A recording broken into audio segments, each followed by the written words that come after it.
Hey everybody, welcome to Hunters Connect. Today we're going to talk about securing private land access for hunting. A few things that we're going to cover is one, how to identify the landowner of the property that you're wanting to hunt.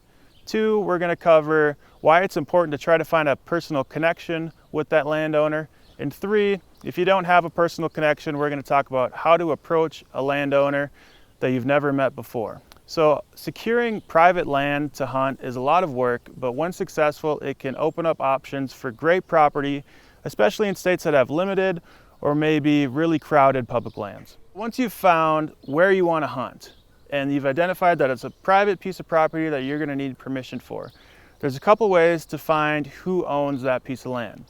First, you can go online and use what's called plat maps. Plat maps are a breakdown of private property showing the boundaries and who owns those sections of land.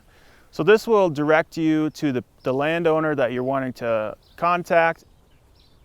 Secondly, you can use Onyx Maps to identify the landowner of the area you're wanting to hunt. Onyx Maps is a paid resource that you can use on the computer as well as a GPS app on your phone. This is a really great tool because it breaks down exactly the boundaries of the place you're wanting to hunt, and it also gives you the name of whoever owns it. Using that, you can identify the landowner and then go about contacting them. All right, so now that you know who owns the land that you're wanting to hunt, a good idea is to try to find some sort of personal connection with them.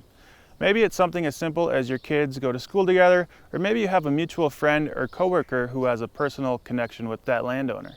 Any sort of relationship that's going to bridge the gap between you and that landowner is only going to increase your odds at getting a yes and being able to hunt that property.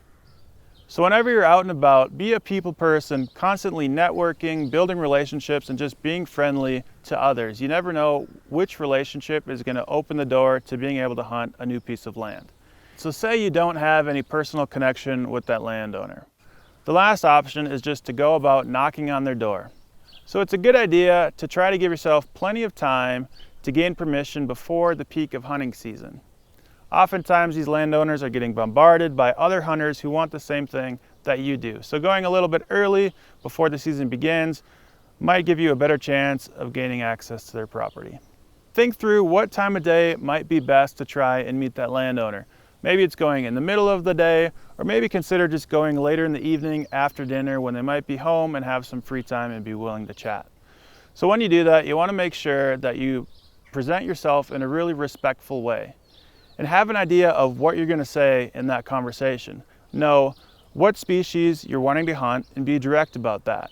Know which weapon you're wanting to use, whether that be a shotgun, a rifle, or a bow. Also, know when you're wanting to hunt that property. Be clear about the season that you're wanting to hunt, the time of day that you're wanting to hunt, and how often you expect and hope to hunt that piece of land.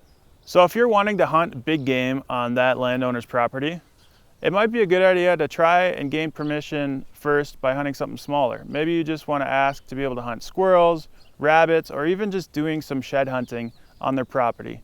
Starting with the smaller species and gaining their respect and trust might lead to being able to hunt bigger game such as white-tailed deer. So it's a good idea to try and compliment the landowner on their property. Tell them why you think it's a great piece of land and why it might be a really good opportunity for hunting. So during your conversation, just make sure you're polite and respectful, because you never know, partway through the conversation or later that season, they might change their mind and allow you to hunt their land. So gaining access to private lands can be a lot of work, but not only are you able to potentially hunt a new area, but you might gain a friend and a relationship in the process.